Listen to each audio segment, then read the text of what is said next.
She mocked me in front of her family. He still thinks he's going to make it as a musician. I smiled. Maybe one day. That night, I sold the rights to a song I wrote about her for 6 figures. She found out when it played on the radio. Original post. I, 31 male, have been with Veronica, 29, for 4 years. We met when I was playing a small gig at a local bar. She said she loved that I was passionate about music. Back then, she'd sit front row at every show, telling everyone her boyfriend was going to be famous someday. That was before reality set in for her. See, I work construction during the day. Good, honest work that pays the bills. Music happens nights and weekends. I've been grinding for years, writing, recording in my buddy's home studio, playing wherever they'll have me. Made maybe $8,000 from music last year. Not quitting my day job numbers, but I was building something. Veronica's tolerance for my hobby started wearing thin about 2 years ago.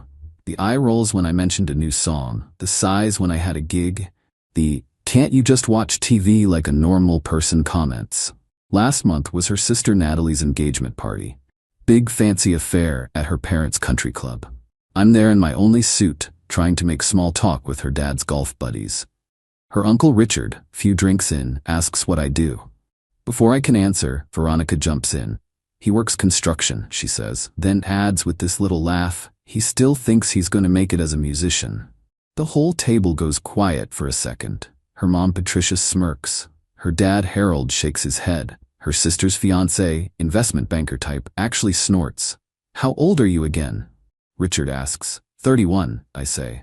Bit old for rock star dreams, no? He's not even trying to hide the condescension. Veronica piles on. I keep telling him, but he insists on wasting money on studio time. Last month he spent $400 recording some song about, what was it, honey? Lost love or something equally original. Everyone laughs. She's describing the song I wrote about her, about us, when things were good. Maybe one day, I said quietly, forcing a smile. That's what he always says, Veronica announces to the table. Maybe one day. Meanwhile, I'm the one planning our actual future while he plays make-believe. Her mom chimes in. Veronica's so patient. Fast, most women wouldn't put up with it. I excused myself to the bathroom. Sat in a stall for 5 minutes, just breathing. See, what Veronica didn't know, what I hadn't told her yet, was that 2 weeks earlier, a music supervisor had reached out about one of my songs, the one about her actually. They wanted it for a new Netflix series. The offer was sitting in my email, unsigned. I'd been waiting for the right moment to tell her. Guess I found it. That night, after we got home and she passed out, wine hits different when you're busy humiliating your boyfriend, I opened my laptop, read the contract one more time, $125,000 for full rights plus residuals. The song I wrote about the woman I loved who just spent the evening treating me like a punchline. I signed it, sent it back at 2:47 a.m. Then I opened a new bank account.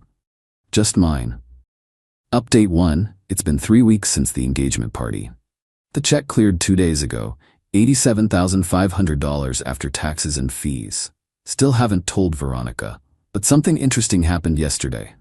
We're at dinner, her choice, this overpriced place downtown. She's going on about her friend Madison's boyfriend. He just bought her a Tesla. Can you imagine? Must be nice dating someone with actual ambition. I'm cutting my steak, staying quiet. I mean, Madison doesn't have to worry about her boyfriend playing dress-up rock star at his age. That's nice for Madison, I say. She sighs dramatically. I just feel like I'm the only one thinking about our future. Do you know how embarrassing it was at Natalie's party? Everyone else talking about promotions and investments, and I have to explain my boyfriend still chasing teenage dreams? I work full-time in construction, make decent money. That's not a career, that's a job. And the music thing, honestly, it's getting pathetic. Pathetic, I repeat. Don't be sensitive. I'm trying to help you see reality. You're not 20 anymore. It's time to grow up. Our server chooses that moment to appear. Can I get you anything else? Just the check, I say. Veronica orders dessert. While she's eating her $18 chocolate whatever, her phone buzzes. Natalie. Oh my God, Veronica squeals. Natalie just heard this amazing new song on her Netflix show. She's obsessed. My stomach drops. No way. She's reading texts. She says it's called When You Knew Me. That's such a basic title, but apparently it's beautiful. The show's music supervisor is calling it the find of the year. I take a sip of water. God, see, this is what real musicians do. They get their music on actual shows, not play open mics at dive bars. Maybe the artist played dive bars too, I suggest, before making it. She rolls her eyes. Please, whoever wrote this probably went to Juilliard or something. Real training, real talent. The song she's praising? I wrote it on our second anniversary. It's about the night she told me she loved me for the first time. Every word was about her. Anyway, she continues, this is what I mean. Either you have it or you don't. And baby, she reaches over, pats my hand condescendingly. You tried. That's what matters. I pay the check. Leave a 30% tip because our server doesn't deserve to deal with Veronica's energy for standard 20%. In the car, she connects her phone to Bluetooth. Let me play you this song, maybe you'll learn something. My voice fills the car, my guitar, my words about her. Isn't it incredible? She sighs. The emotion, the authenticity. Yeah, I say. Incredible. Update 2. The Netflix show premiered last Friday. When You Knew Me plays during the main couple's first kiss. It's already trending on TikTok. I still haven't told Veronica. But Saturday morning, things got interesting. I'm making coffee when she storms into the kitchen, phone in hand. This is unbelievable. The song from the show, some nobody wrote it, not even a real musician. Oh, Natalie did some digging. The artist is credited as Jay Morrison, probably a fake name. No social media, no other songs, nothing. It's probably some industry plant. Jay Morrison, my first initial, my middle name. Maybe they want privacy, I suggest. Privacy? She laughs. Who writes a song that good and wants privacy? It's suspicious. Probably some rich kid whose daddy bought them a music career. Her phone rings. Patricia. Hi, Mom? Yeah, I saw. No, nobody knows who it is. I know, right? That's what I said. She walks into the living room, but I can still hear her. At least someone our age is making something of themselves. Unlike some people. No, he's still doing the construction thing. The music? Please. Last week he played a bar with 12 people there. 12, Mom. I pull out my phone. The bank app shows my balance. More money than I've ever had. From one song she inspired, that she loves, that she has no idea came from the man she's mocking. That night, she's on her laptop, scrolling through music blogs. Look, they're saying Jay Morrison got 6 figures for the song rights. 6 figures for one song. Good for them, I say. Meanwhile, you spent all last month working on that demo nobody will ever hear. Actually, about that. Oh, God, please don't tell me you're planning another vanity project. How much did you waste on studio time this month? None. Really? She looks skeptical. Finally coming to your senses? Something like that. She comes over, sits on my lap. First affection she's shown in weeks. Baby, I know I'm hard on you sometimes, but it's because I care. I just want us to have a real future. Maybe it's time to think about next steps. Natalie's wedding is making me think about ours. Ours? Well, eventually, once you get more stable. Maybe get into management at the construction company, and obviously after you give up the music thing completely. Obviously. I mean, can you imagine if Natalie knew you were still playing those sad little gigs? She already thinks it's weird you're not more established at your age. What do you think? She sighs. I think I've been very patient. Most women wouldn't wait around while their boyfriend plays pretend. You're right, I say. You've been patient. She smiles, kisses me. See, you can be reasonable when you try. That night, while she's asleep, I look at apartments online. 1 bedrooms. Just for me. Update 3 Monday morning, everything changed. I'm at work, laying foundation when my phone starts blowing up. Texts from numbers I don't recognize. My buddy Tony comes running over. Dude, you're on the radio. What? He's got his phone out, streaming the local station. The DJ's voice booms, and that was When You Knew Me by Jay Morrison, the mystery artist taking the world by storm. This song has blown up so fast, even we don't know who this person is. If you're out there, Jay Morrison, call us. The people want to know. My phone rings. Veronica. I let it go to voicemail. Then it rings again, and again. Text from Veronica, call me now. Another, the song on the radio. Another, Jay Morrison, Jake Morrison? I turn my phone off, finish my shift. Drive home the long way. When I finally get there, Veronica's car is in the driveway, Natalie's too, and Patricia's. Deep breath. I walk in. They're all in the living room. Veronica's been crying. Mascara streaks down her face. Patricia looks like she's been slapped. Natalie's on her phone, probably Googling. Is it true? Veronica's voice is tiny. Is what true? Don't. She stands up. Jake Morrison. The song, it's about me, isn't it? The night at the pier when I said, oh my God, it's about me. Yeah, I say, it's about you. You sold it for 6 figures and didn't tell me? Technically, $125,000. But yeah, Patricia stands up. You had $125,000 and didn't tell my daughter? That's financial deception. We're not married. We don't share finances. My money, my business. Natalie looks up from her phone. It says here the song's already been streamed 4 million times. The residuals alone. Residuals? Veronica's voice cracks. There's more money? Probably. Depends on how long it stays popular. How could you not tell me? We're partners. Are we? Because at your sister's party, you introduced me as your boyfriend who still thinks he's going to make it as a musician. Remember? She goes pale. You said I was pathetic, that I was playing make-believe, that you were embarrassed of me.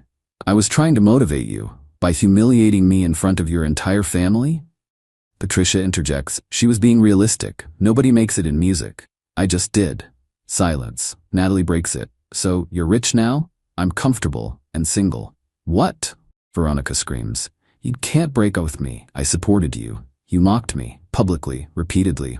I loved you. You loved the idea of fixing me, of turning me into someone else.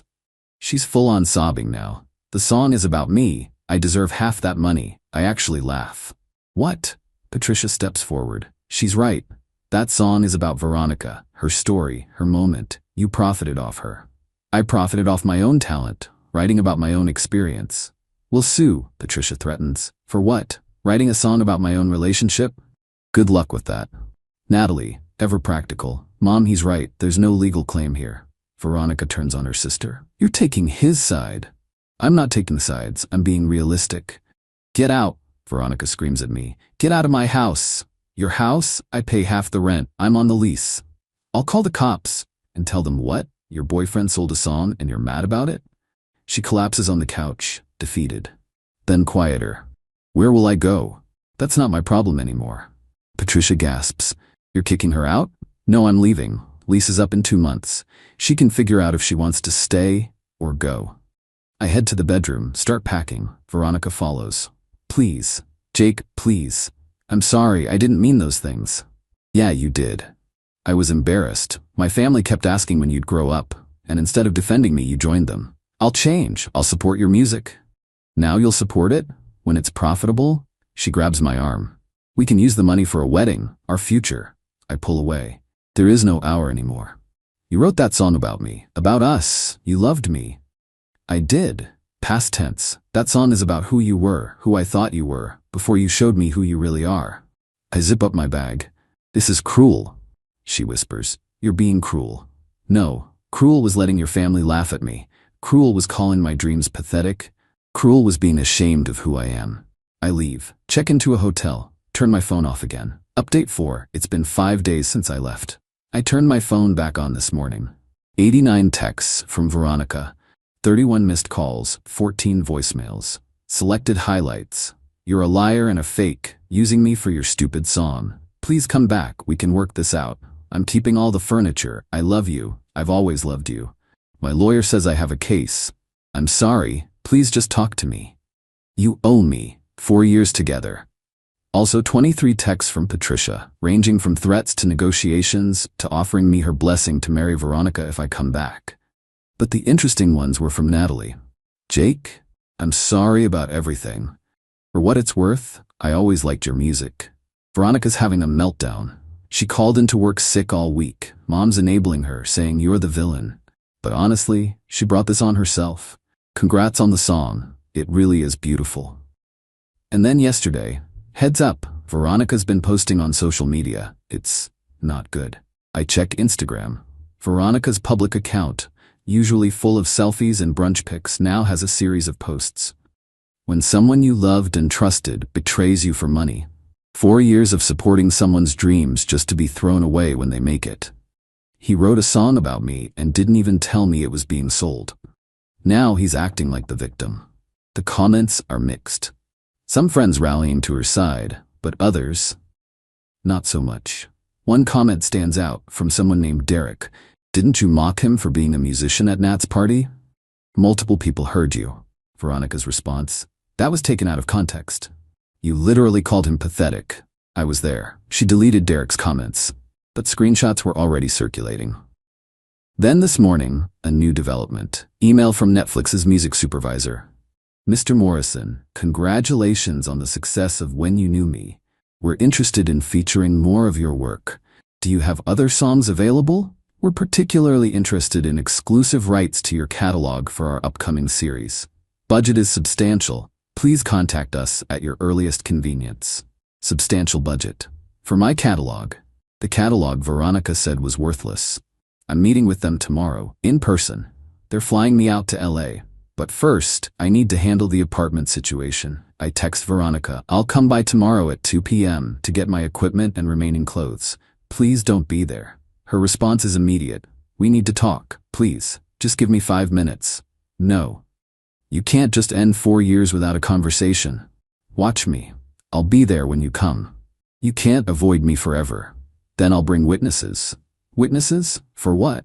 To ensure you don't make false accusations or try to claim I took anything that isn't mine. I would never. Like you'd never mock me publicly? Like you'd never call my music pathetic? No response to that. Update 5. Went to get my stuff today. Brought Tony and my cousin Miguel as witnesses. Good thing, too. Veronica was there, but she wasn't alone. Patricia was with her, and some guy in a cheap suit. This is my lawyer, Veronica announced as we walked in. Mr. Garrett? The lawyer looked about 25 and nervous as hell. Pretty sure he was some paralegal Patricia knew. My client believes she's entitled to compensation, he started reading from a notepad, for emotional distress and creative contribution to the song in question. Miguel, who actually is a lawyer, laughed. Creative contribution? Did she write any lyrics, compose any melody, play any instruments? She inspired it, the kid stammered. Inspiration isn't ownership, Miguel said. Every song ever written was inspired by something or someone. You have no case. Patricia stepped forward. This is about morality, not legality.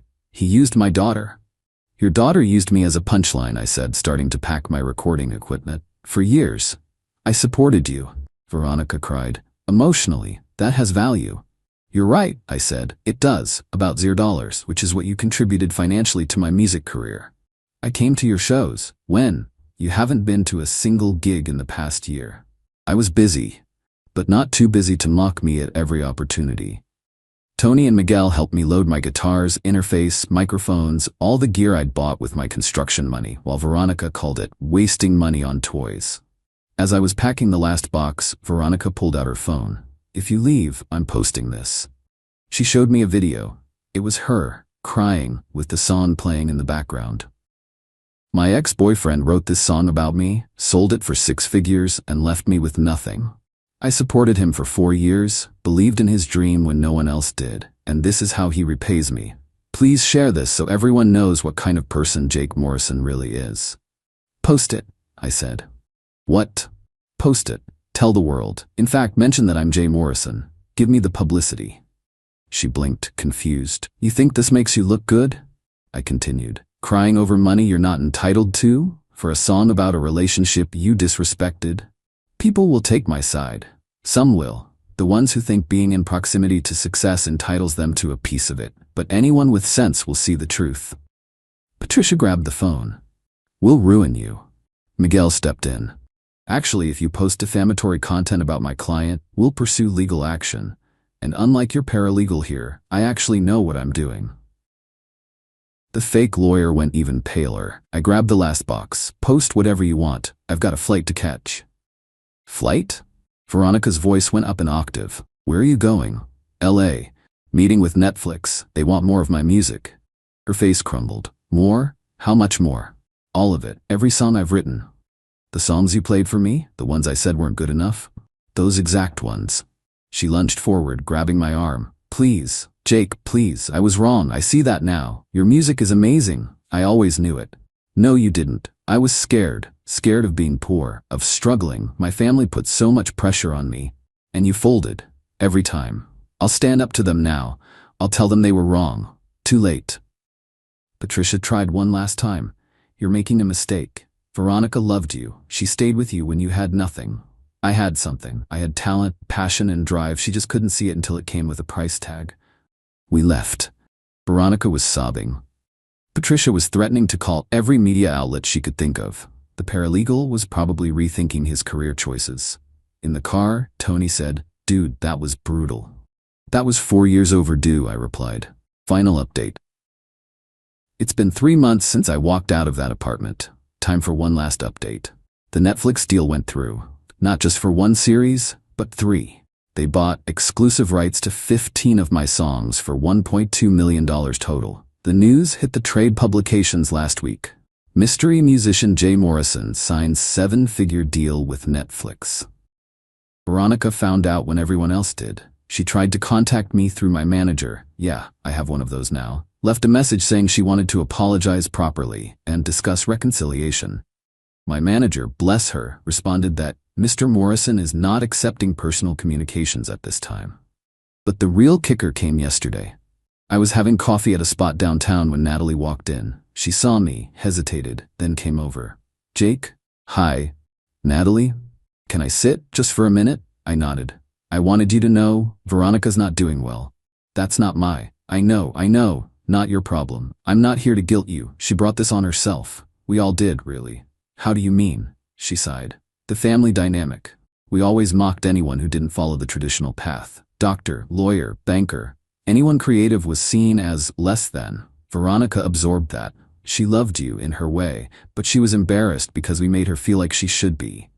That's an explanation, not an excuse. I know, I'm not excusing it, just context." She pulled out her phone, showed me Veronica's Instagram. The follower count had dropped by half. The recent posts were all motivational quotes about betrayal and knowing your worth. "She lost her job," Natalie said quietly. "Kept calling in sick to stalk your social media. Spent all day trying to find proof you cheated or something. The song royalties news broke and she had a breakdown at work. They had to let her go." "I'm sorry to hear that." "Are you?" I thought about it. "Yeah, I am. I didn't want her to suffer. I just wanted her to stop making me suffer." Natalie nodded. "She's living with our parents now. Mom feeds her delusions, says you'll come back once you get it out of your system. Dad's frustrated, tells her to move on. It's tense." "Why are you telling me this?" "Because I owe you an apology too. I laughed along at that party. I didn't mock you directly, but I didn't stop it either. And that wasn't right. Your music, it's beautiful. You deserved support, not ridicule." "Thanks." She stood up. "For what it's worth, I'm glad you made it. You proved us all wrong." "I didn't do it to prove anything to anyone." "No, you did it for you. That's why it worked." She left. I sat there, thinking about how different things could have been if Veronica had just believed. Not even in my success, just in my right to try. My phone buzzed, text from an unknown number. I almost deleted it, then saw the preview. "Jake, this is Harold, Veronica's dad. I wanted to apologize." I deleted it. Some bridges aren't worth rebuilding. Later that night, I played a sold-out show at the venue where Veronica and I first met. 500 people, all there for my music. Music she said no one would ever care about. Before the last song, I said something to the crowd. This next one is about learning the difference between someone who loves you and someone who loves the idea of what you could be for them. It's about choosing yourself when the person you love most chooses their comfort over your dreams. It's called When You Knew Me. And yeah, it's about exactly who you think it's about. The crowd went wild. They all knew the story by now. Social media had done its thing. I played the song that started everything. The song about the night Veronica said she loved me. Back when I believed her. Before I learned that love shouldn't come with conditions about who you're allowed to be. After the show, my manager showed me something on her phone. Veronica had posted a video reaction to my concert footage that someone live-streamed. He's playing our song like I mean nothing. Like our 4 years meant nothing. That stage, that success, that should have been our moment. Instead, he's turned me into a villain in his story. The woman who didn't believe in him. But I did believe. I just wanted security too. Is that so wrong? The comments were brutal. "Girl, you called him pathetic. The internet remembers. You believed in his failure, not his success. Security? You wanted a wallet, not a partner. Play stupid games, win stupid prizes. One comment stood out, from Derek again. I was at that engagement party. You didn't just mock him. You laughed while your family tore him apart. You got exactly what you deserved. Nothing. I asked my manager to block her on all platforms, not out of anger anymore, just exhaustion. It's done. It's been done. Tomorrow, I fly back to LA to work with a Grammy-winning producer on my first full album. The construction job? I gave notice last month. Not because I'm too good for it now, but because music is now paying me enough to focus on it full time. The thing Veronica said would never happen. The apartment? I bought a house. Small, nothing fancy, but it has a room perfect for a home studio. A real one. Professional treatment, proper gear, the works. The waste of money is now my office. As for dating? Not yet. Trust issues are real. But my therapist says I'm making progress. Learning to separate Veronica's voice from my inner dialogue. To stop hearing pathetic every time I pick up my guitar. The last text I ever sent Veronica was 3 words, thanks for nothing. Because that's what she gave me. Nothing but doubt, shame, and mockery. But from that nothing, I built everything. And she gets to watch it all from her parents' couch, knowing she had a front row seat to the dream and chose to laugh at it instead. The song still plays on the radio. Every time it does, she has to hear my voice singing about when she loved me. Before she decided I wasn't enough, before she bet against me, she lost that bet. I won. That's all that matters now.